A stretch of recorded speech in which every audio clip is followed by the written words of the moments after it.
You've probably heard from a radical feminist before about how sex is not really about pleasure, it's about control. Specifically, you can hear this most often in reference to rape. Rape is not about sex, rape is about control. I think there is a reactive response to this coming from non-feminist, anti-feminists who will say, well, I don't like radical feminism, I don't like egalitarianism, whatever. You don't like feminism. So there's a reactive response which says, well, a feminist said it, so it must not be true.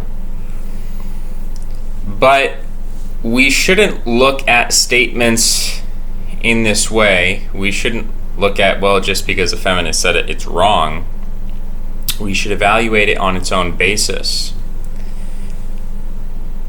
So I want to draw a connection between narcissism and control, and narcissism is something that's confused me for a long time, because I think the popular conception of narcissism, which I took on that assumption, is that narcissism is extroversion. Narcissism is someone who walks into a party and has to be the center of attention. Narcissism is someone who likes to receive attention. Narcissism is someone like Donald Trump or Milo Yiannopoulos. These are people who have to be the center of attention. They have to be the loudest voice in the room. They have to have all eyes on them. And so there is this popular conception that to be a narcissist, you have to be an extroverted person. But I would say that the extroverted narcissist is the least dangerous, the least harmful, and in fact the most beneficial. Because especially in our society today, there is a niche to be filled. Now, we could question the entire structure of our social hierarchy and say that the place of the narcissist certainly is fulfilling a role, but we could question if that role is even desirable or necessary to have in the first place. But clearly there is a role to be filled in terms of the showman, the presenter, the guy who gets up in front of the crowd and entertains the crowd, and maybe informs the crowd, and maybe leads the crowd. So certainly there is a function that the extroverted narcissist is performing. There's a huge amount of stress involved in getting up and doing public speaking. And what's great about the extroverted narcissist is that he or she takes all that negative energy and overwhelms it with positive energy, to the point where a normal person will report that public speaking is one of their deepest fears, but an extroverted narcissist will say that public speaking is one of their greatest pleasures. So clearly there is a role that they're fulfilling because of their unique psychology, and that if we support capitalism, certainly we would say that that's a beneficial role that they're playing, but that's a discussion for another time. The point here is that an extroverted narcissist is the popular conception. It's a narcissist we can identify easily, and so in a sense it's harmless or less harmful because it's something that we can identify, we know. It's the devil we know, not the devil we don't know. The devil we don't know is what's sometimes referred to as a covert narcissist, and I would here use the word introverted narcissist, because a lot of people would hear the term introverted narcissist and think that this must be an oxymoron, this must be self-contradictory. That's not the case. And I'm still exploring these concepts, but it wouldn't surprise me if there are more introverted narcissists than there are extroverted narcissists. See, an extroverted narcissist is a particular case of narcissism, rather than being the normal narcissist and the introverted narcissist being a deviation. The extroverted narcissist is a special case of narcissism in general. The extroverted narcissist is someone who is obviously self-obsessed, but their method of control, their method of feeling powerful, their method of aggrandizing themselves is by gaining the attention of sociality, engaging in social circumstance, being the social center in a loose sense. This is a lot less harmful in many ways than someone who is a narcissist, but they actually have such an aggrandized vision of themselves that they do not view the attention of other people as important. And therefore they have very little reason to act socially. That meaning they have very little reason to act morally unless it gains them something. So what I'd like to propose is basically that the extroverted narcissist is addicted to attention.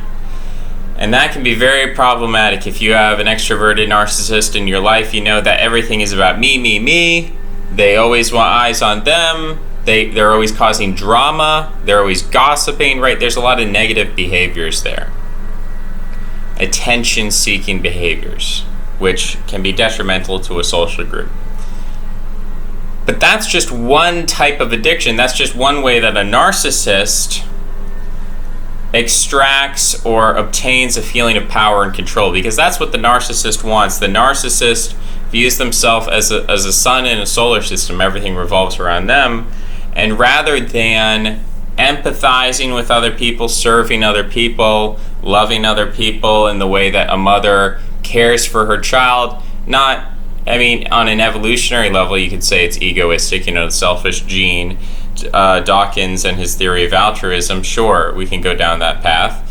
But just on the surface level analysis, the superficial psychology, I guess, on a certain level, the mother is not egoistically helping her child because it gives her a sense of power and control.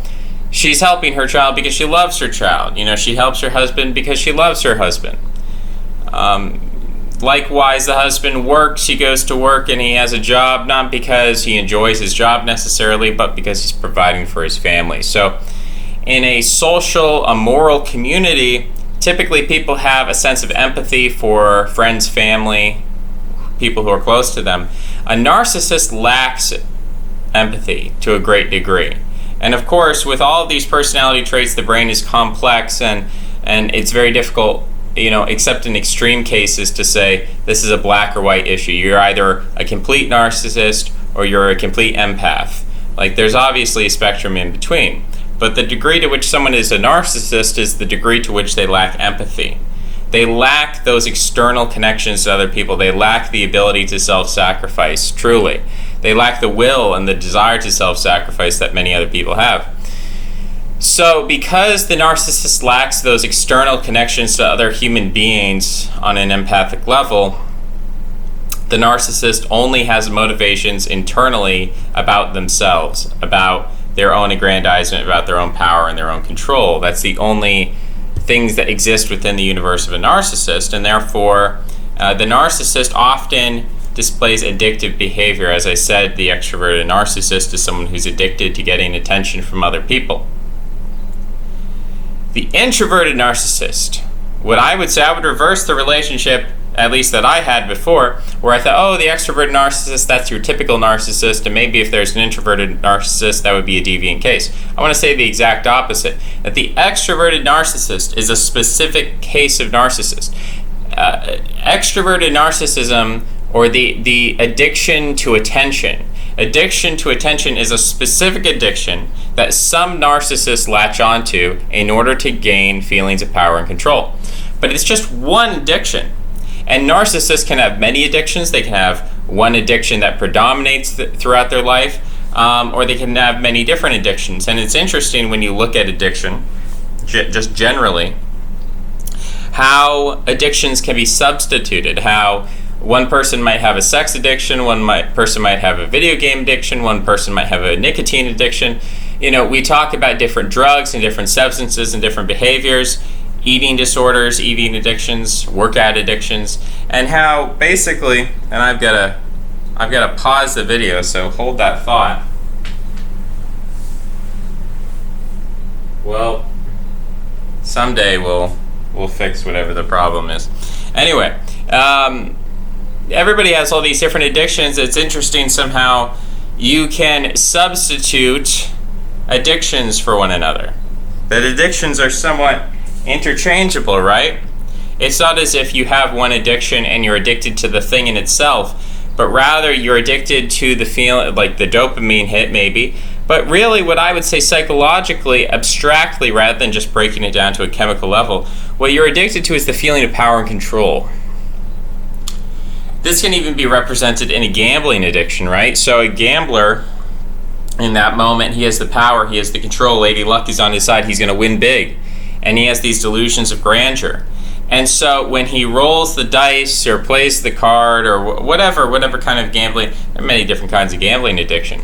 But fundamentally, the addiction is not to the physical cards or to the physical dice or whatever. The addiction is to the feeling of, I'm in control, I've got this, Lady Luck's on my side, I'm going to win it big. And then the delusions of grandeur, it's a kind of erotic, pornographic imagination where he imagines all this money that's going to come in, and in that moment he's in control of his destiny and he's in the seat, and it's very captivating. So all of these addictions are sort of similar to one another in that they introduce a feeling of power and control. Maybe contradicting this or somewhat as an aside, when we break down different kinds of chemical addictions, there are things like cocaine, caffeine, sugar, right? These are stimulants. Sugar is a drug, it affects your psychology. All of these drugs are stimulants, whereas there are drugs like heroin, marijuana, even alcohol to an extent. These are depressives, right? So they relax people, they typically calm them down. Alcohol is a bit tricky because sometimes people get rowdy, they get angry, they start beating their wives when they drink. So, it's not the most depressing of the depressives. It has a choleric element to it rather than a melancholic element. As opposed to like the sanguine cocaine and sugar and caffeine are certainly sanguine. And I'm trying to think what the other one, phlegmatic. Is there a drug that makes people phlegmatic? Well, certainly the come down is phlegmatic. When after you've gotten high and you're not high anymore, you get really irritable. You start getting itchy, getting grumpy, getting angry with people. And that sort of behavior extends through a lot of different addictions, not just chemical dependencies. So, that might be a fly in the ointment here. I'm trying to describe just addiction in general comes from a need to obtain power and control. But of course, with something like heroin or marijuana, you're kind of relaxed and you're kind of letting go of power and control. But I would say that maybe what's going on there is it's a type of power and control over one's own emotions. So people feel angry, they feel sad, they feel whatever, and they want to control their emotions. They don't want to feel what they're feeling, and so they use heroin or marijuana to control their emotions. So that, in a sense, is a means of control, is a means of stabilizing their world, their environment, turning it from something that's chaotic, disappointing, negative, and they turn it into something which is numb, and that is a method of control. So we've talked about narcissism, we've talked about addiction, we've talked about power and control, and I want to sort of point to some interesting individuals. I've been interested in Luke Ford for quite a while. When he did some podcast, I think it was Robert Stark, this was like 2014 or 2010, a long time ago, and he said something to Robert like his erotic addiction had to do with narcissistic rage. And that was interesting at the time. I didn't fully understand what was being said. I didn't fully comprehend it. But now as I'm learning more, I'm sort of recalling this memory of, I was like, Luke Ford's he's not an angry guy. Sort of like you look at, trying to think of, not Bob Watts, the Happy Little Trees guy. Billy Bob, I don't know. You know who I'm talking about. Not Bill Cosby, but Joy of Painting, Happy Little Trees. He doesn't seem like an angry guy. He was a drill sergeant at one point. But I'm like, I can't imagine Luke being a drill sergeant. So what's going on here? What does he mean when he says narcissistic rage? And as I explore these concepts, what I'm coming upon is that narcissistic rage doesn't necessarily manifest itself as a person having a hissy fit or yelling or screaming or destroying private property or physically assaulting people. Narcissistic rage doesn't necessarily have to be any of those things, especially when so much of narcissistic rage is often introverted, right? So what is narcissistic rage? Well, first of all, the narcissist, like I said, has very low empathy. The narcissist sees other people as objects who are inferior, sometimes seeking their attention, other times devaluing them to the point where the narcissist doesn't even want attention, because those people are viewed as such low objects by him. And narcissism and autism sometimes might be overlapping, or what we refer to as the autistic spectrum, Asperger's, things like this. People who have very low empathy may also manifest narcissism, though. That's not necessarily the case. When we look at narcissistic rage, a good example of someone for whom this later turned violent was Elliot Rodger. You look at his videos. He clearly has narcissistic rage. Now, in his videos, he never yells, he never screams, he rarely curses. He might curse, I don't remember, it's been a while. But those are pretty vivid videos once you've watched them. They're pretty, memes have been made and so on. But what's striking about those videos is he's cogent, he's articulate. He's not losing his mind. The narcissistic rage, it's a very vicious, sadistic form of rage, and it's very introverted. And you look at Elliot Rodger and you think, oh, he's sort of, he looks introverted, he looks awkward, he has a feminine face, he has feminine features. This is not, when you look at his face, you don't think rage. That's not what you think. And so maybe rage isn't the best term because it's confusing, it's contradictory. But in the psychology community, that's what it's called, narcissistic rage.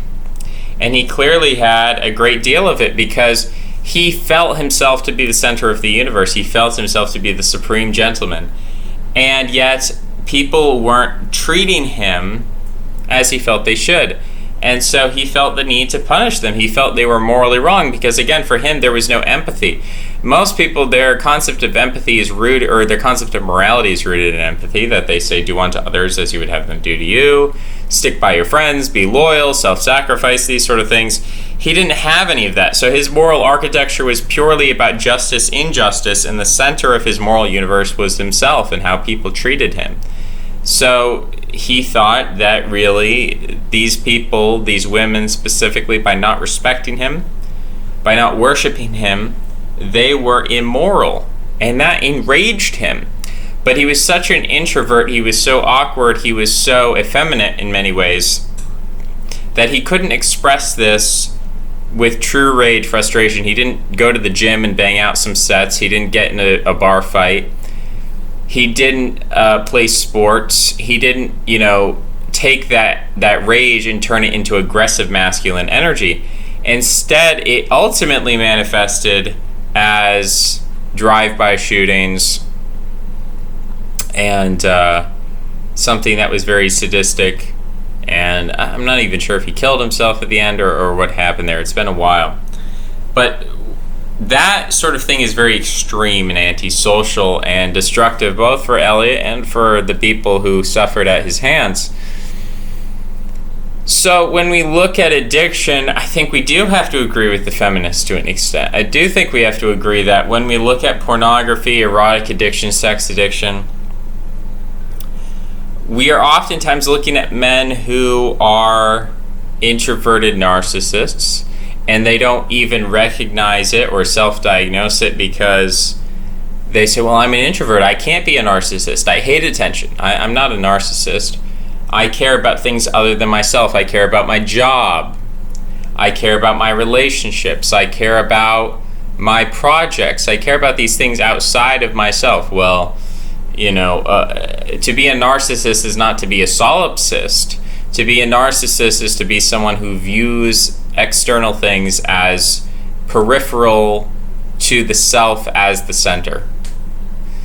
So you can care about your work, but you care about your work to the extent that it reflects upon you, it's important to you, etc. You care about relationships to the extent that they puff you up and make you feel powerful and in control. You care about your projects, so on and so forth, because it ultimately benefits you, comes back to you.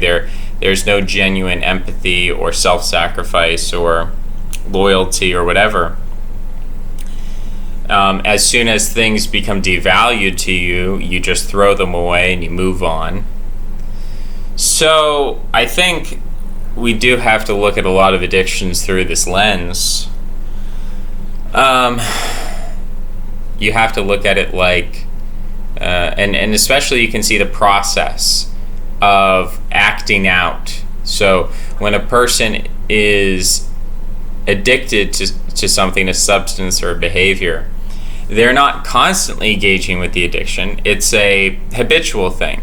So what triggers their addiction, their addictive behavior? Well, oftentimes for someone who is an introverted narcissist or a covert narcissist, if they feel a sudden loss of control, a sudden loss of power, then they're going to turn toward their addiction to renew their sense of power and control. So, for example, a narcissist might engage in a debate, lose the debate, be humiliated, be embarrassed, and their sense of self-worth is constructed around the idea that they're smart and they're correct and they're right and whatever, and they're good at arguing. They lose, and so they might then go engage in addictive behavior to ease the pain and to regain a sense of power and control, to escape from the world in which they've lost and go into a world in which they still have control and power. Even if they acknowledge, they understand it's a fake world, it's a make-believe world, it's a fantasy, it's imaginary, they would rather have the blue pill. They would rather have the imaginary steak, as the guy in the Matrix says. They'd rather have that fake steak that's provided by their addictive behavior than confront the real world in which they're a loser. And because of that, this satisfaction that they get from their addiction prevents them from actually addressing the problems which led to their embarrassment, to their loss of control, their loss of power. So there are, again, I think the extroverted narcissist is one of the most adaptive forms of narcissism, because the extroverted narcissist is someone who gains attention, power, and control from sociality. And so as a result, when they feel loss of power and control, they double down. They get even more social. Whereas the introverted narcissist is someone who, when they feel loss of power and control because of humiliation, defeat, they go introverted. They go into their addiction. They go into their drug. They go into their behavior, overeating, porn use, whatever it is. They hide from people. They hide under the bed. And they escape from society. And that, to them, it is better to feel good in their addiction than to confront the real world, because to them, the real world isn't real. To them, it's all objects. It's all perception of objects. You perceive, maybe it is a kind of solipsism on some level, where you perceive objects in the real world, and you say, oh, well, those are just objects. Included in that is other human beings. And then you go into the world of drugs, or the world of overeating, or the world of porn use, and you think, okay, well, this is fake, and this is superficial, and I understand it's wrong and harmful and whatever, but in this moment I feel good, and my good feeling is just as real, or even more real, than the so-called real world. You hear about this with people with video game addictions, where you say, hey man, you play a video game all day, don't you think you should get outside? Don't you think you should interact with real people? Whatever. They'll say something like, what's the difference? That's just your perception. You perceive value in money and fame and status in the real world. I perceive value in money and wealth and status in my virtual world. And it's hard to convince the narcissist, especially the introverted narcissist, that they're wrong about this, because their whole entire idea of self-worth is wrapped up in this. Like, you can go to an extroverted narcissist and you can say, hey dude, you're being immoral, you're gossiping, you're lying, you're being an attention seeker. And the extroverted narcissist might not really care, but on some level they have to care to a degree, because they want attention, they want to be at the social center, and they know that at some point, if they act badly enough, they will be ostracized, they'll be kicked out, they'll be ignored. And so they act badly to get attention, but then at some point, their desire for power and control over other people which is resting upon the voluntary, consensual, agreement of people to hang out around them most of the time, unless they're in a corporate position where people are forced to work with them. But in a social setting, a friendly setting, whatever you would call that, a voluntary association, they have to stick within certain bounds of morality, whereas an introverted narcissist has no such pressures upon them. They have, even though the extroverted narcissist may not be a very moral person, at the end of the day, they'll say, well, I have to be moral or else people are going to hate me and not pay attention to me. So I have to be moral to a degree. Introverted narcissist has no such desire, or not to the same extent. So I would say the introverted narcissist is more dangerous. And it's interesting because America is described as a very extroverted country with a lot of narcissism. But I think the hidden problem that we don't see is the introverted narcissism, the Elliot Rodgers, and not all of them express their rage violently. But they express it addictively. They express it addictively in self-destructive behaviors. Gambling is a self-destructive behavior. Porn addiction is a self-destructive behavior. Overeating is a self-destructive behavior. Drug addiction is a self-destructive behavior. Drug addiction is terrible because often what it leads to is people start stealing or committing murder. They start, breaking the law in ways they wouldn't because of the drug addiction. I mean, sex addiction can lead to similar stuff. A lot of sex predators, at the end of the day, are narcissists. Ted Bundy was a narcissist. He was actually an extroverted narcissist. He was very good with people. He was very sociable. But he was a narcissist. He had very low empathy. And when he abused and killed his victims, he felt power and control. So that's a very extreme form of narcissism. And we're fascinated with it in serial killers. And women just objectively are attracted to serial killers. They're attracted, it's sometimes referred to as the dark triad. They're attracted to these sociopathic, narcissistic traits because they're attracted to power and control. Women themselves are not really obsessed with gaining power and control in itself. Like, there are some feminists out there, there's some women who want to be CEOs and president or something, but most women are not obsessed with power and control. They are rather obsessed with social status so that they can mate with or couple themselves with men who do have power and control. There's a huge difference if you take a man, any man, doesn't matter who he is, doesn't matter what he looks like, where he's from, how he speaks, how he presents himself. Nothing about the man matters for a moment. Imagine yourself, imagine your friends, imagine someone you know, the least attractive man you know. Take that man, put him in a janitorial position, put him in the lowest rank of a social hierarchy, a corporate hierarchy. See how he performs with women, how he attracts women. It's going to be pretty sad. It's going to be pretty unsuccessful. He's going to attract only women who are at his same level, other janitorial women, women who come from broken homes, women who have serious problems. Now, take that same exact man and give him a title of rank. Make him the CEO. He doesn't have to do anything. He just sits at a desk all day. But give him title and give him rank. Nothing has changed about him, but because he's moved up in the social hierarchy. If women recognize that, and they see that as a symbol of power and control, they are attracted to that sexually. They'll gravitate toward that.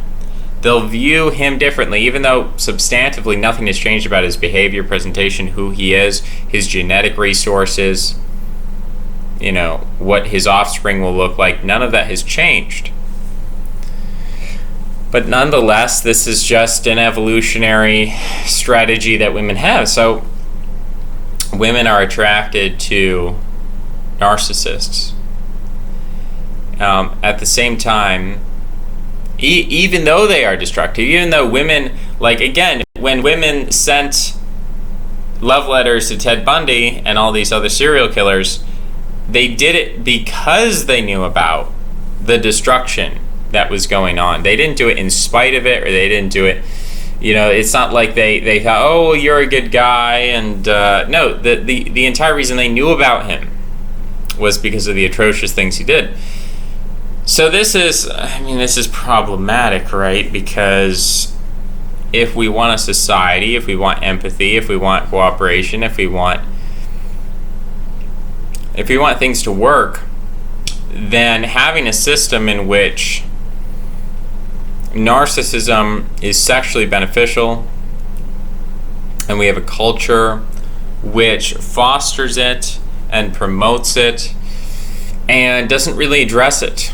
There's not very much being done to counteract narcissism. These people who are trapped in addictions, who are trapped in their own solipsistic universe, very little is done to try to reach into these people's lives and drag them out kicking and screaming. And I don't know. It's a question. I guess it's an unanswered question for me. Can you change a narcissist? If someone lacks empathy, can you train them to have empathy?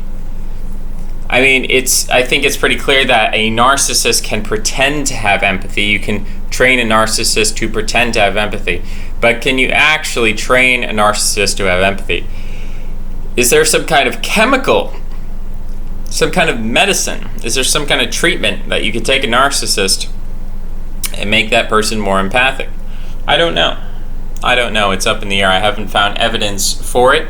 But that, the absence of evidence is not the evidence of absence. So it's possible there's a solution. I think there is a degree to which our behavior and predilections are genetic, right? But then I think there is an environmental component. And so I have to ask the question, this classical liberal framework that we have for society, from early capitalism up and Protestantism up through humanism and eventually democracy, enshrining one man, one vote. Your vote matters. You are the center of the political universe, and your opinion counts, right? So all of these structures, these cultural structures, I think they do embolden narcissism.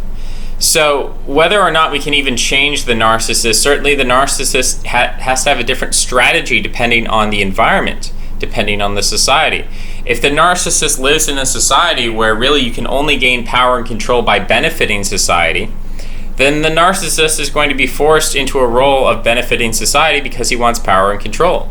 He's going to say, well, I want power and control, and in order to get that, I have to be pro-social, at least in my actions. And so in that way, the narcissist can be manipulated by society to act good.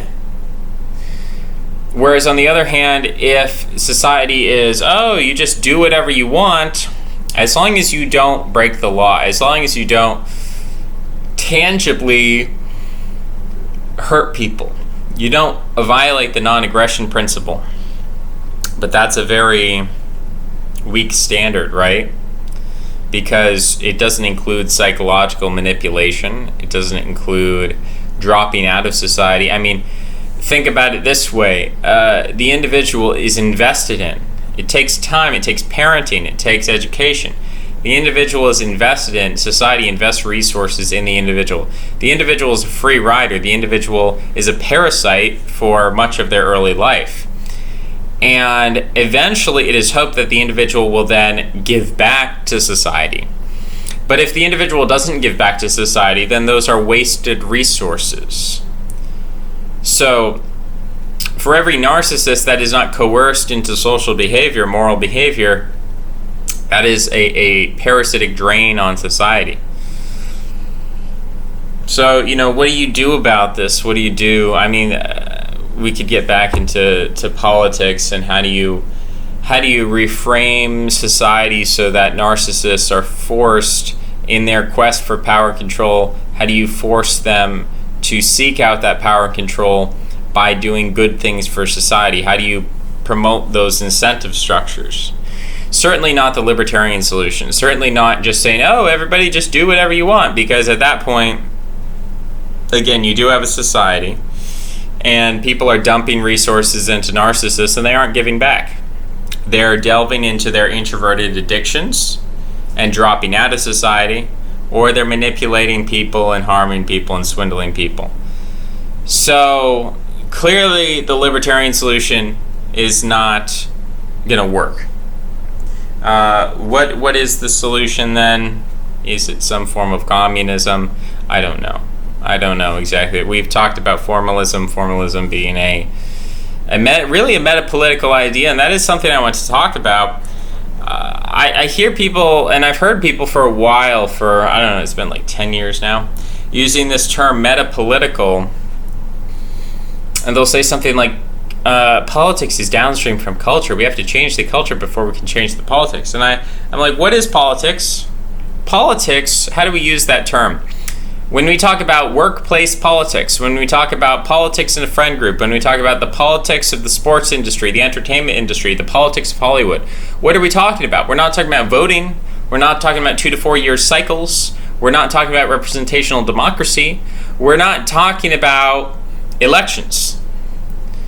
So clearly there is a meaning to the word politics which has nothing to do with the electoral process. All politics means is the striving of individuals and or groups to gain power and control within an environment. So we can talk about the politics of Europe, Germany versus France, France versus Britain. You have different political entities vying for power within the politics of Europe. Then you have global politics, America versus China vying for power. This is politics. You don't need the United Nations in order to have Chinese-American politics. You don't need, there's this conception when people talk about metapolitics, they almost assume that like there's some kind of, like real politics is when you have the Democrats and the Republicans that were voting, and we don't want that, right? So we're going to ignore that because that's a waste of time, so we're going to engage in metapolitics. And it's not even that I necessarily disagree with the strategy. The problem is it's a very confusing and superficial term to say that, oh, well, Republicans versus Democrats is politics. We're playing metapolitics, which means we care about culture. Well, now that's not metapolitics, that's cultural politics, rather than democratic electoral politics. I mean, do you understand the point here? So really, metapolitics as it is used is really only a form of cultural politics. It's, we're the white people and we want to promote pro-white identity. That's a form of politics. That's not metapolitics. That's just politics. I guess I'm having an issue here because I think there is a real metapolitics, which you see in something like formalism, which says that we're not talking about Democrat versus Republican. We're also not talking about white versus black or man versus woman. We're not talking about how a group can advance itself, because pro-white metapolitics is just pro-white politics. It's not metapolitics because it is asking the question of how can we advance the interests of our group. That is politics. It doesn't matter if you do it in the government. It doesn't matter if you do it in the business sector. It doesn't matter if you do it culturally. It doesn't matter if you do it artistically. It doesn't matter if you do it in entertainment. It doesn't matter if you do it in journalism. It's all politics. It is all politics. So to truly be above politics, to be in a metapolitical discussion, you have to stop asking the question, how do we advance Christianity? How do we advance Western civilization? How do we advance the white race? These are not metapolitical questions. These are purely political questions. They're the purest form of politics that you could conceive of. Now, certainly they're not as low level and superficial as, are the Democrats or Republicans going to win the House in the next 2 years, or questions like that. So there's levels to that, but it's all levels of politics. You haven't gone metapolitical. A metapolitical question would be something like, how do we organize all the groups in society in such a way as to make society run in the best ways possible?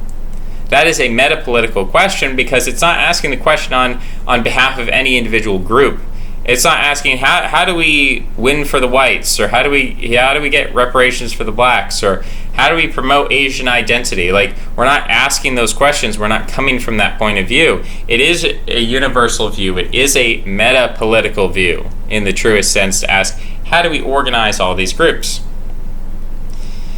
And today we've talked about different psychological profiles. We've talked about narcissists. Narcissists exist. We're not going to eliminate them. There might be a genetic basis, there might be an environmental basis. The question is, how do you deal with them? How do you create a place for them in society? I think part of it is you have to restrict addictive behavior. You have to punish addictive behavior that is parasitic, in the sense that it causes people to drop out rather than contribute. And if you're not contributing, then you're a parasite, effectively. Whether or not you take, even someone who goes and lives in the woods, theoretically, well, you've been raised and you've been given tens of thousands of dollars through society, through the state, through your parents, to be a part of society, and now you're just dropping out. That is a form of parasitism, because all of those resources were given to you as a child with the expectation that you would then contribute back. It was an investment, and you're not returning the investment. So that is a form of parasitism. Now, there are a lot of natural parasites. So parasitism is natural. Maybe that should be the title of the video. Parasitism is natural. So it's not even to say that it's bad. If you're born into a bad system, then maybe it is moral to be a parasite. That depends on the system you're born into. Whether you think you have the right to condemn the moral system surrounding you and say that you're morally superior and you're going to go live in the woods. But it is nonetheless a form of parasitism, whether it's good or bad or in between. So the question is, how do we ban addictive behavior, and how do we force people into social roles and moral roles? How do we drag them kicking and screaming to reinvest everything that they've been given into society, and to be positively contributing, and trying to solve the problems that we have? Because having a population of 7 billion people and having a few people trying to solve the problems, and then a huge number of people just parasiting and drawing resources and manipulating and lying and bringing costs upon the system and not contributing, that's a huge problem in itself, and that's not going to help us get to where we want to be. We need active moral agents. We need participation, and if you have any capabilities at all, you look at some people who are very successful in sports, really don't, outside of their physicality, they're not really amazing people. Some cases they're pretty subpar. There's a lot to be said, I guess, about the mental process of being physically fit. You have to have a certain level of self-discipline, but then these people show themselves to be completely undisciplined in many ways. In many ways, being good at sports is a form of addiction. We haven't really talked about that, but there is an addiction to winning, the feeling of power and control, being the best at your sport. It is a form of addiction. And society likes to see that. We like to see people who are addicted to winning. But a lot of these people have very bad outcomes once they're too old to continue with their addiction. I think it was Mike Tyson. I'm not sure if it was Mike. May have been Mike on the Joe Rogan show. Anyway, he has athletes on. And he asked this pro boxer, it might have been Mike, he said, have you ever thought about getting back in the ring or doing some sparring or anything like that? And he said, no, I can't, because I don't like that person. That's a different person. And when I recall that interview loosely, it reminds me of the topic at hand, which is I can imagine that in the same way that a drug addict becomes a different person when they're abusing the drug, or an alcoholic becomes a different person, or a porn addict becomes a different person, or whatever the case may be. When we talk about becoming a different person or being a different person, it seems to relate a lot to the concept of, feeding into addictions, feeding into this insatiable desire for power and control, and being unable to be empathetic, unable to be balanced and harmonious and within a moral, social context, being narcissistic, being solipsistic. The kind of guy who would, bite off somebody's ear, for example, would be that extreme addictive narcissist, violent, sadistic, etc. So, yeah, the question of how you integrate these people, putting limits on addictions, identifying addictions, not just taking a libertarian stance and saying, whatever people will do. I mean, that libertarian stance is going to end up with, all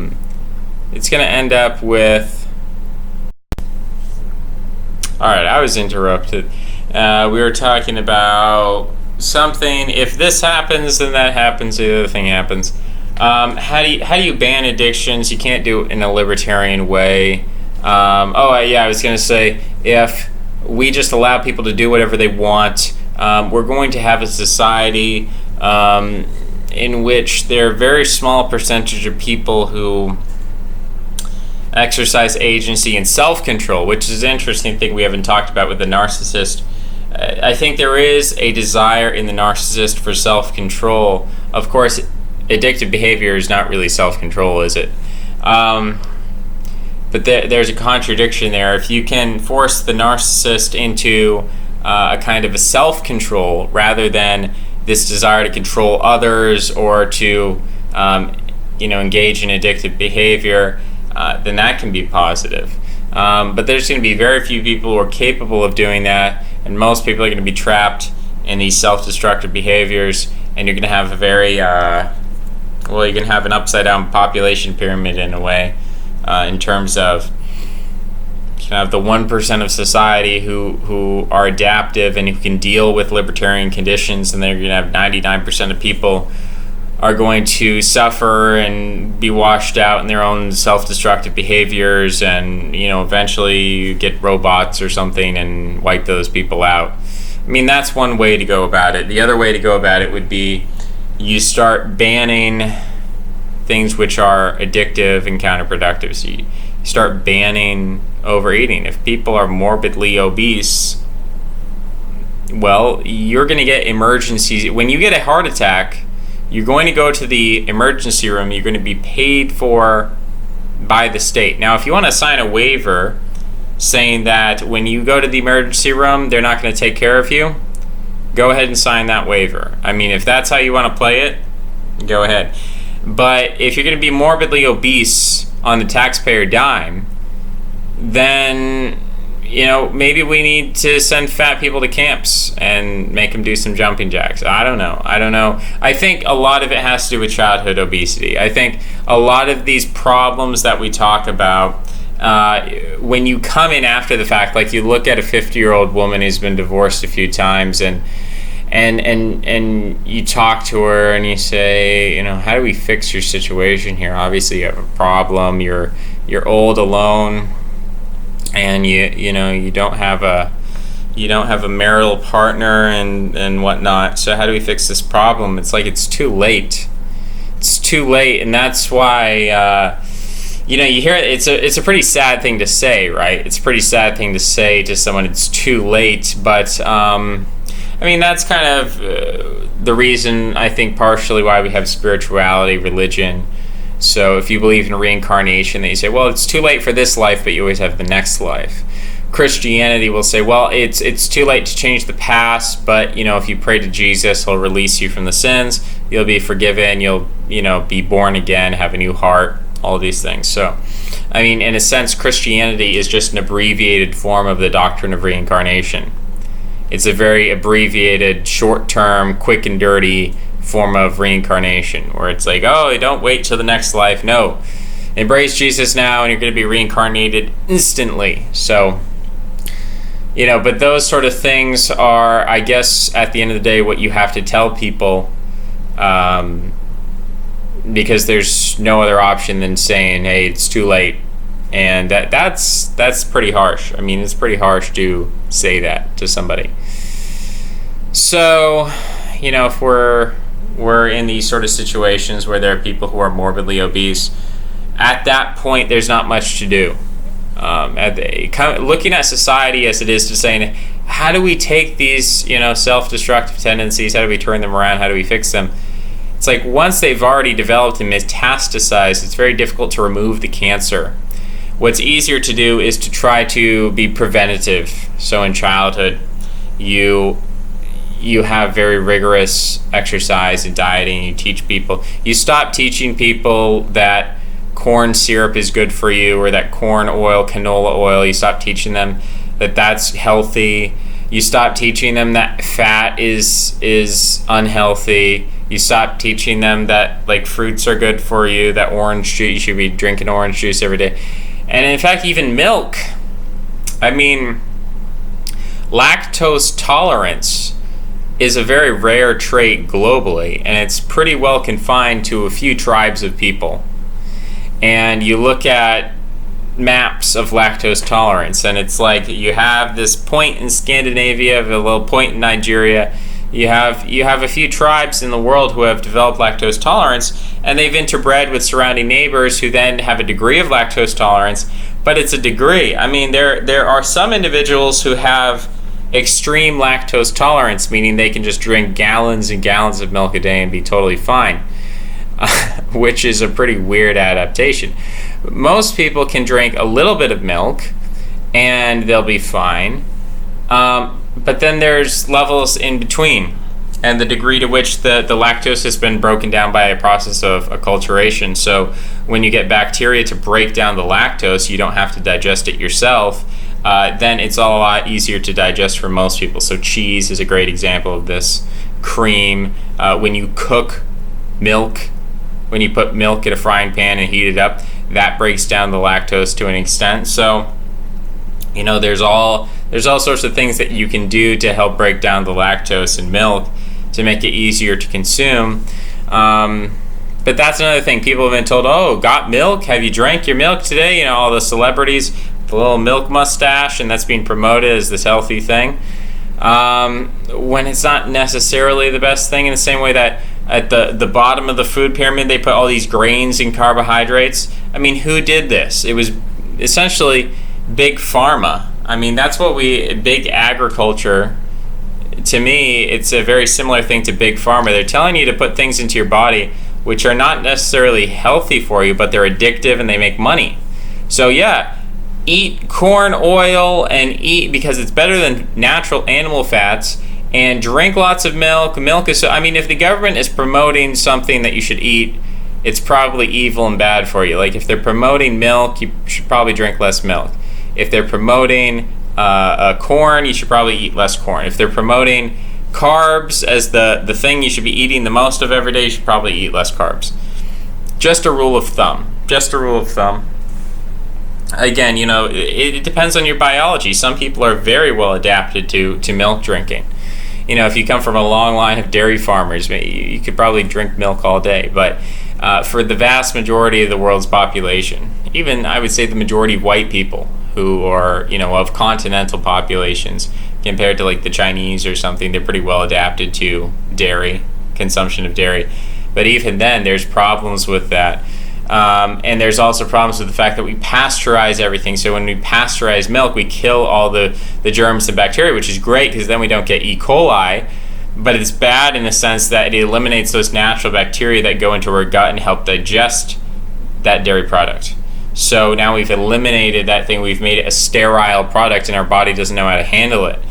Like, pasteurization has only existed for so long. Prior to pasteurization, people would just drink raw milk, and that's a very different concoction with the bacteria in it that helps you digest it from pasteurized milk, which is it's like the difference between drinking a beer, which is you've got some fermentation, you have some alcohol, you have some hops, whatever, and drinking straight rubbing alcohol. It's like, oh, well, it's both alcohol, it's both milk. It's like, yeah, but in one case you've removed some important stuff. In the case of a beer, you removed the water mostly. In the case of milk, pasteurized milk, you've removed the bacteria. So that's a little health tip. I know we're supposed to put the health tips at the beginning of the video, but that's not how this one worked. Basically, I just wanted to talk about narcissism and addiction and power and control. I think it's a huge problem on a societal level. I also think it's a problem that people have unexamined on an individual level, and I'm not sure what we can do, because frankly, the elite is on a path where they're just saying, hey, if you want to kill yourself, go ahead and kill yourself. We're going to ride on top and get some robots and have a party. That's their vision for the world. If you're not part of the elite, it kind of sucks for you. So other than changing the mechanisms of the state, changing how the elite works, which is a long-term goal, I guess. What do you do in the short term? How do you control yourself in the short term? How do you get radical? How do you get radical in the short term? I think a lot of it has to do with your physicality, how you treat your body. And again, how you look at addiction and power and control, of like what's a healthy way to seek power and control versus what's an unhealthy way. So, a lot of the pickup artist people will say something like, well, you should stop watching porn and start having sex with women. That's one sort of perspective on it, in that you seek power and control, you're doing it in one avenue, but there's a slightly different avenue that's more social. So if you're addicted to porn, you're not motivated to get out of bed in the morning, go to a job, get promoted, get a nice car, have a nice house, work out, have a nice body. You're not motivated for any of those things, because none of those things are necessary for the pursuit of pleasure. But if you force yourself to pursue casual sex addictively, then at least you might see a reason to increase your wealth, to increase your status, to increase your physical proportions in order to seek casual sex. So, that is a legitimate point there. Now, why stop there? Why not go further with that? So the question is there a way that we can engage with our... And again, as I said, I think there's a spectrum here. So it's not just, I'm not just talking about the Ted Bundys of the world or the Elliot Rodgers, but I'm saying that these are extreme archetypes that we can look at objectively and see them in their purest form and understand what's going on in a simpler model than ourselves. The individual person is usually more complex than that. The individual person has empathy, but then they also have narcissistic tendencies, and there are many different personality traits that make up the individual, and very few people are just extremely in one category or another. So I think when we have to look at our own habits, our own addictions, the things that we do in our lives, it's not a question of how do you just stop wanting power and control, how do you stop being addictive. The question is, how do you substitute that one thing for another thing? How do you get the feeling of power and control without having to resort to antisocial behavior? That's the real question. And I think a lot of the answer is found in exercise and religion, basically. So exercise is a healthy form where you are exercising your body and you just naturally feel power and control over your body. And that's a healthy thing. It's healthy to do. Sprinting, weightlifting, things like that, calisthenics. You're going to feel power and control over yourself, and therefore that can be a healthy addiction. Now, of course, it can be unhealthy if you take it to the extreme with steroids, but there's a healthy level of that to introduce into your life. And then there's religion, and religion has to do a great deal with power and control. Christianity has a great deal to say about releasing your need for power and control. But in a sense, it's all about gaining inner peace, inner harmony, so meditation. you're gaining power and control and self-discipline over your mind, so that when thoughts come into your head, you're just releasing them. You're not attaching yourself to them. You're observing them without assigning value to them. So that is a form of power and control, where you don't let thoughts control you, you control your thoughts. So meditation is a form of power and control. The ability to be empowered through Christ, that you don't need to feel guilty, you don't need to feel ashamed, you don't need to feel inadequate, because you're worthy in Christ. Christ has deemed you to be worthy, and therefore you're going to submit to his valuation rather than your valuation. One of the things I didn't really get into too deeply was the interaction between low self-esteem and narcissism. I did refer to the fact that narcissistic instigation to addiction is often caused by some form of embarrassment. But I think there is this type of narcissist who, in the real world, they are weak, they are powerless, like Elliot Rodger. And then in their fantasy world, they are the supreme gentleman, they are powerful. So that is an interesting thing to look at. And I think Christianity has some things to say about self-esteem issues and people hating themselves. I mean, self-hatred is a huge driver. When you have these high expectations of yourself, you think you should be Lord of the universe. You look at your life, you see you're mediocre. Well, that's going to drive you into narcissistic rage. You're going to act out in addictive ways, manipulative ways, harmful ways toward yourself and others. So one way to counteract that is to change your perspective. And Christianity basically says that you should stop looking at your position in this world as a slave or a ruler or a Jew or Greek or male or female, whatever. You should stop caring about that so much. You should care about your position in the kingdom of heaven. Are you going to be up in heaven? You're going to be down in hell. So you start focusing on that. Now, video games and pornography and these sort of things are in a way doing a similar thing. Maybe people don't like that I'm saying that, but we can describe Christianity as a form of escapism. But it's a social form of escapism, because you're rejecting your own self-destructive self-hatred in favor of putting all your eggs in the basket of morality. You say, well, I don't care that I'm poor. If I'm a moral person, I'm going to be a king in heaven. I'm going to be a prince in the kingdom of heaven. So that is social, that's beneficial.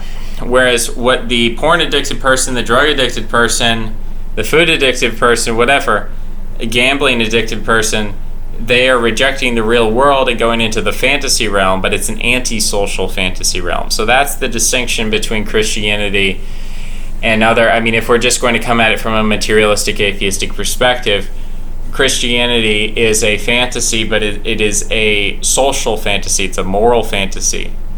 It's an empathetic fantasy, as opposed to these other hedonic addictions that people have, where they're anti-social fantasies about power and control. But it's something to keep in mind. I think when people, it's very interesting, because people often conceptualize addiction as, I don't have self-control, I'm apathetic, I'm depressed.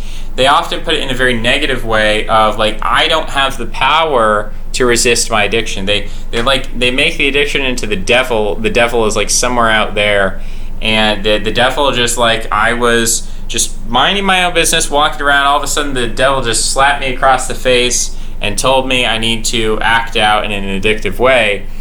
And that kind of scapegoating of saying, like, my addiction, it's this ambiguous thing out in the clouds, and then it just struck me, and I was overpowered, I was overwhelmed, it was like a wave that came over me, and I just had to give in to the addiction.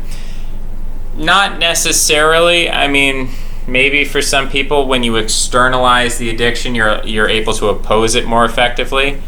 But I'm not sure that's the best way to think about it. I think a better way to think about it is something like, okay, it's not as if the addiction is like this big, powerful monster that comes to beat me up, and I'm too weak, and I'm too defenseless, and I'm too inept to defend against that big, powerful monster. But rather, the addiction is the internal monster, the internal need for power and control. You want power and control.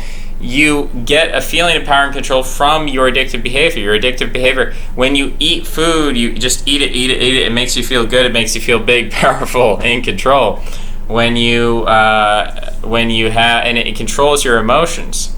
When you take drugs, it makes you feel powerful and control. When you use porn, it makes you feel powerful and control. When you are gambling, it makes you feel powerful and control. And in fact, a lot of these behaviors are recursive in the sense that at the end of them, you lose that sense of power and control and you feel humiliated. You feel disgusting. You hate yourself. Well, that only fuels your next binging section. You're craving and binging, craving and binging.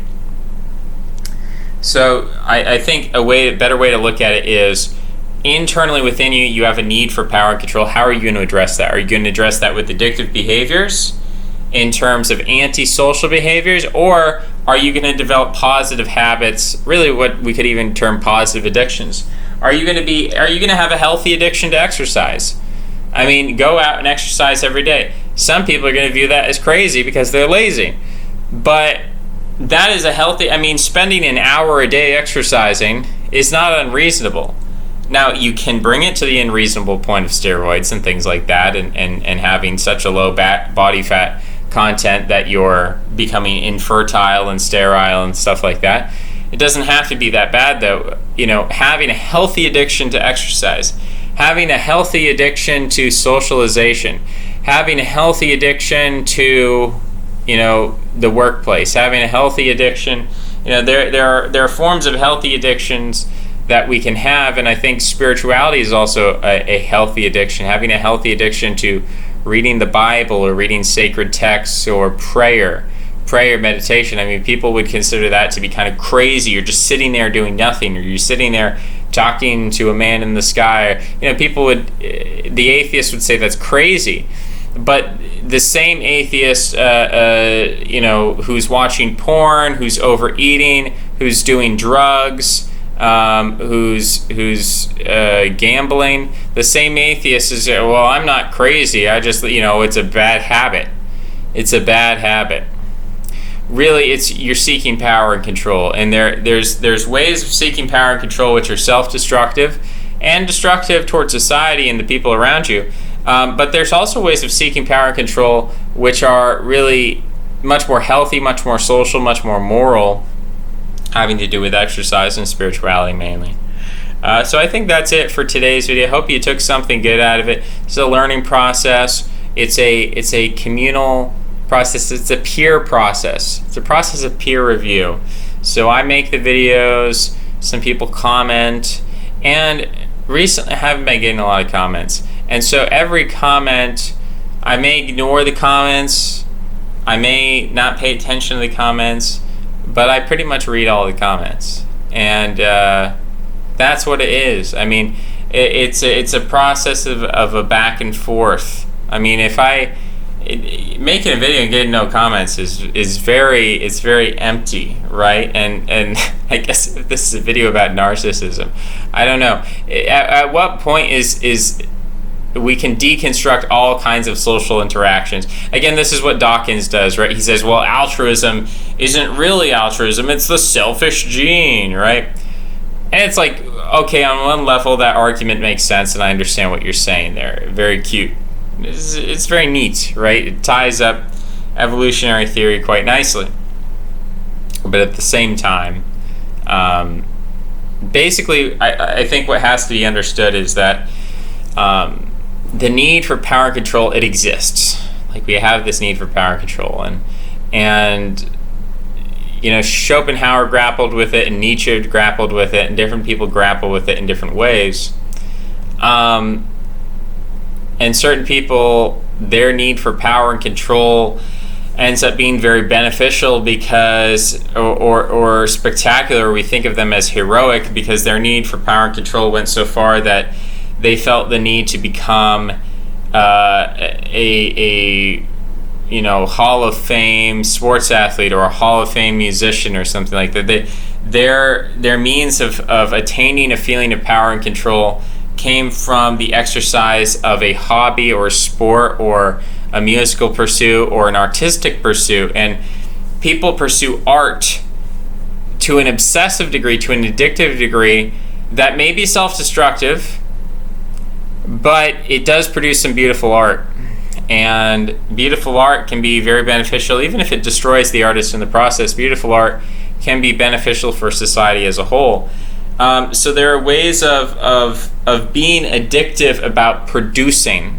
I think that would be the takeaway that I would give here, is that, you know, we can't necessarily stop being willful. We can't necessarily stop being creatures who seek power and control. You know, we can't all be ascetic monks and priests without neutering ourselves or killing ourselves. Some people are naturally predisposed to it. Others are not. And so I think the takeaway I would have would be, if you're going to seek power and control, if you're going to be addictive, try to direct those feelings and needs and desires toward that which is productive and producing. That which is you are taking something internally from within you and you are expressing it out into the world in some way or another, whether that's art, media, however that is, whatever project. Do it in some way that you're engaging with other people, you're engaging with sociality, you're engaging with history in some small way. You're just engaging, you're not being solipsistic. Because the alternative is you're just consuming. Your addictions are consumptive. You're eating, you're watching, you're just doing something that's internalized.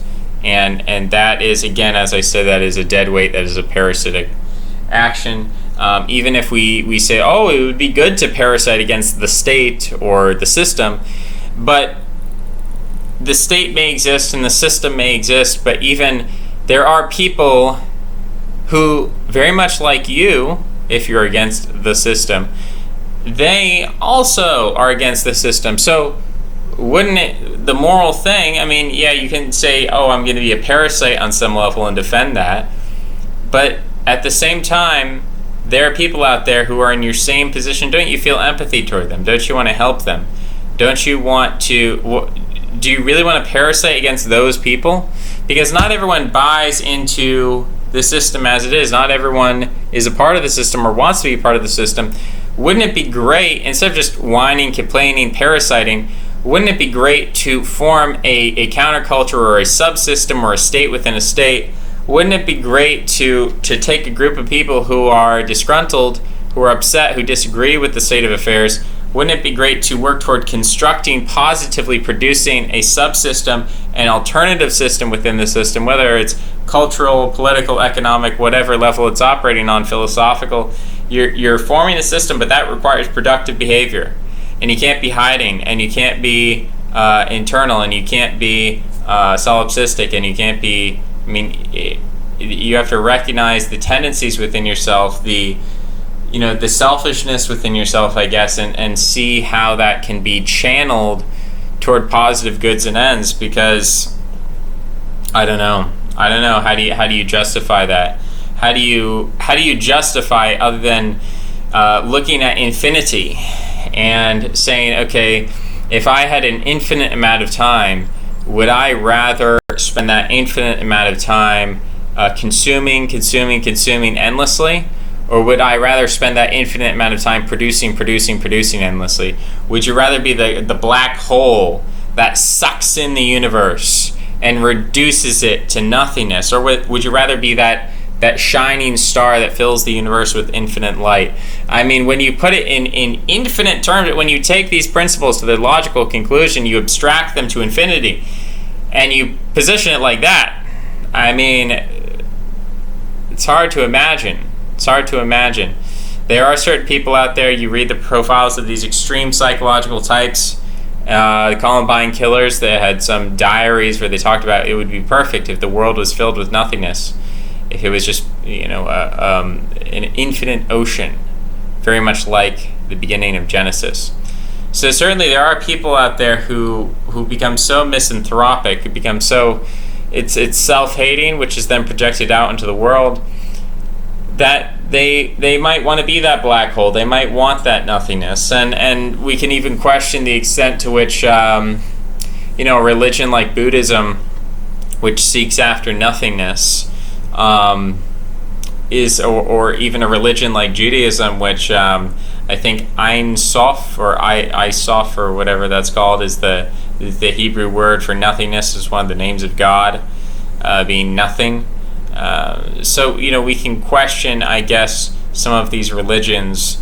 Are they embracing a kind of nothingness, specifically Buddhism? I mean, dropping out of society, or when we look at Schopenhauer's embracing a kind of nothingness here, antinatalism, that sort of thing. So it is something to consider. It is something I've grappled with on this channel before. But that's, I guess that would be the strongest argument I have. And we are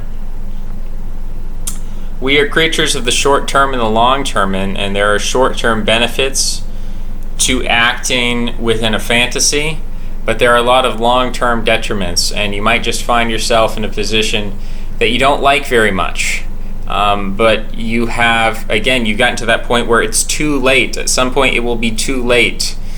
There are plenty of stories of geniuses and artists and creative types who didn't reach their peak until their 30s or 40s or 50s or 60s or whatever, that their magnum opus, their great work, didn't come out until their old age. But at the same time, you look at their early life, and they were training, they were preparing, they were building the habits to bring them to that point, to bring them to that final destination. So the important thing here is, if you're not working on this when you're young, you might hear some people say, oh, don't worry, you're young, you have plenty of time. Well, you don't. You don't. Every minute, every second of the day, every hour that you use to build good habits is bringing you to your magnum opus, your greatest work. Whether for the proletariat man, that is the creation of the family and the children and the potential and the hope that they bring for the future. For the creative type, it might be your artwork. For the athlete, it is your victory in competition. So there are different forms of what that might take. That might be humble, that might be grandiose. But in any case, to build yourself up to your maximum potential, you are never too young. You are never too young to start forming good habits. You are never too young to start evaluating your environment and assessing it and saying, is this good? Is this bringing me closer to my goal? Or is my environment and the people surrounding me, are they dragging me down and limiting me? And do I need to take a radical shift in a different direction? Do I need to take myself out of this environment and put myself in an environment where a lot is demanded of me, a lot of it is expected of me? And that can be whether it's a university environment, whether it's a military environment, whether it's some kind of traveling volunteer, going to a different country, getting out of your comfort zone, so to speak.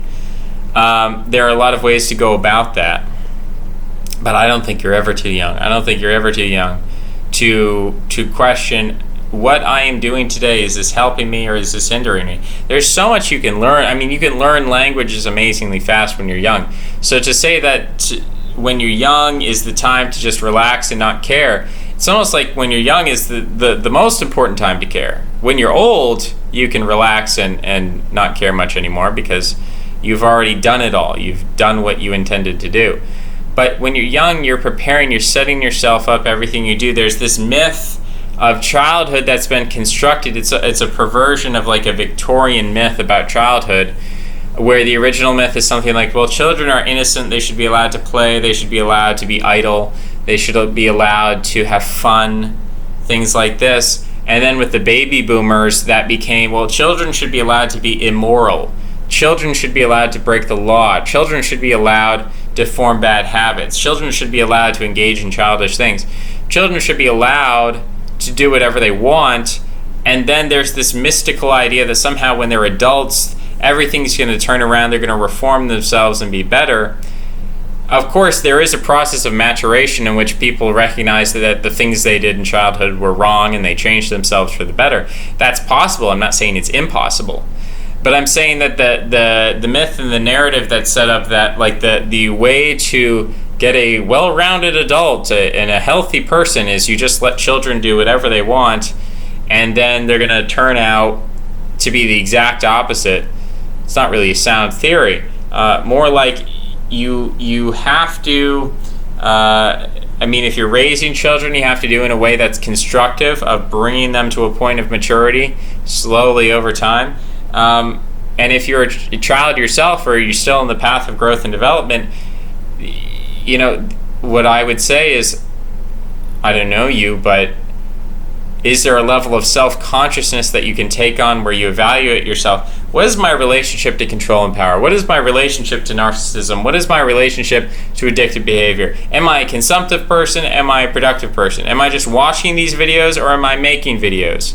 Am I just consuming, or am I working on projects? Am I putting stuff out there into society, whether it's art or effort or achievement, or what am I doing? How am I forming habits to create my own character?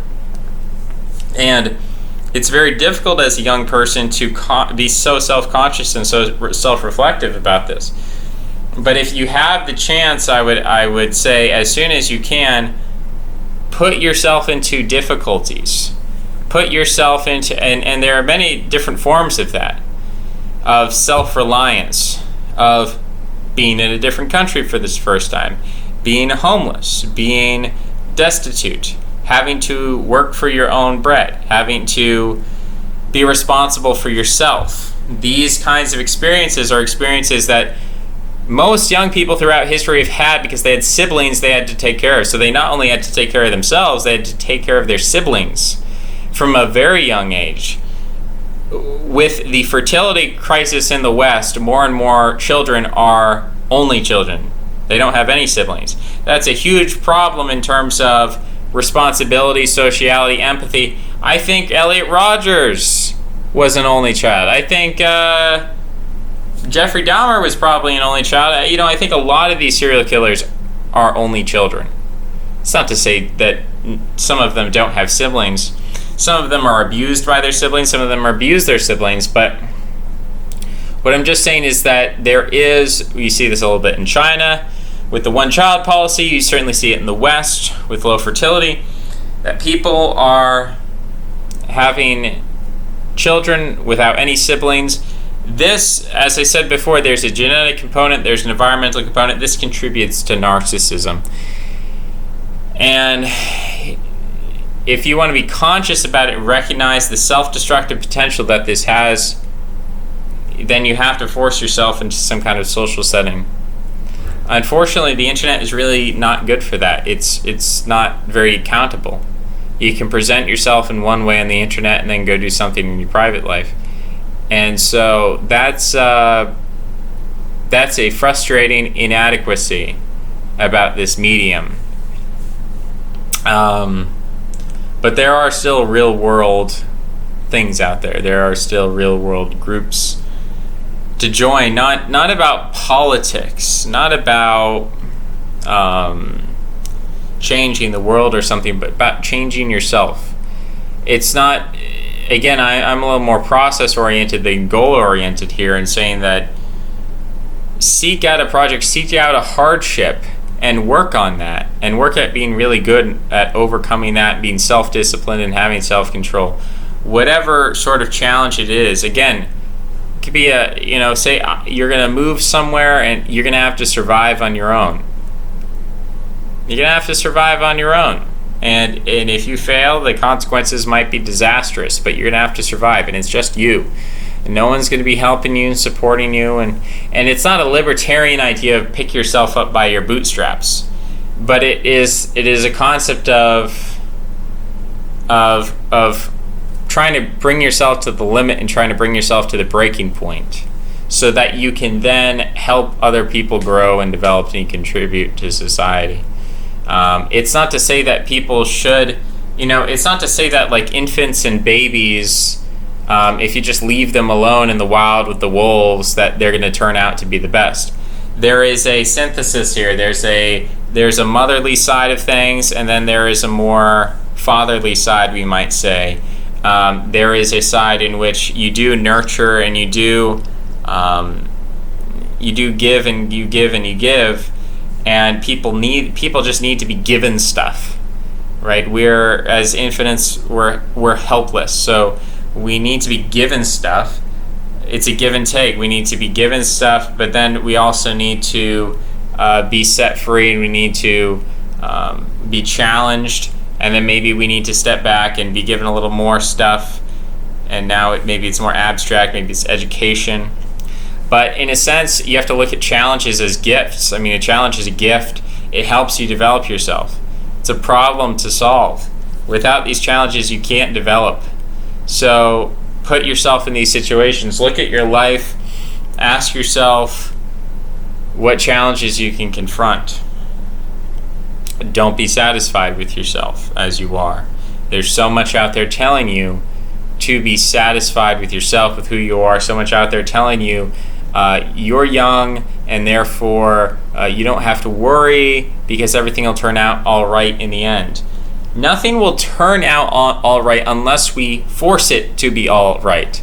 Unless we, through painstaking effort, we create the future to be all right. It's not just going to turn out, it's not going to naturally develop that way. It takes discipline, it takes intention, it takes hard work. This teleology of progress, that everything's going to turn out all right, is an apathetic poison that's put into you to neuter you, to make you apathetic and useless and a slave, essentially, to divest you of your agency, to kill you spiritually. That's the purpose of it. Retake hold of exigence and urgency, the kind of medieval concept of heaven and hell where, this is a huge thing. Whether you're on the side of good or evil, this has infinite consequence. This is not some little, morality is relative and subjective and we can just do whatever we want. No, have some urgency in your life. Have some exigence. Have some emergency. Have a crisis. Have a daily crisis. That might be stressful. And stress can lead to bad outcomes. I mean, there's plenty of evidence. Exercise. If you don't just do, you see that clip of Obama and he's doing like his little 5-pound weights in the gym. Yeah, sure. Heavy lifting probably lowers your life expectancy. Stressful, being an intellectual drove some people to insanity, so there are clearly costs to stress and effort, but without stress and effort you're not going to achieve anything. So what is the life worth living? Just to continue on, to tumble on as you are in all of our inadequacies, tumble on in them, to wallow in them, to accept ourselves as we are. Or do we bring ourselves to the point of stress? Do we bring ourselves under pressure? And then we're able to see who we truly are. I think that's all for now. Thanks for listening. See you next time. Bye-bye.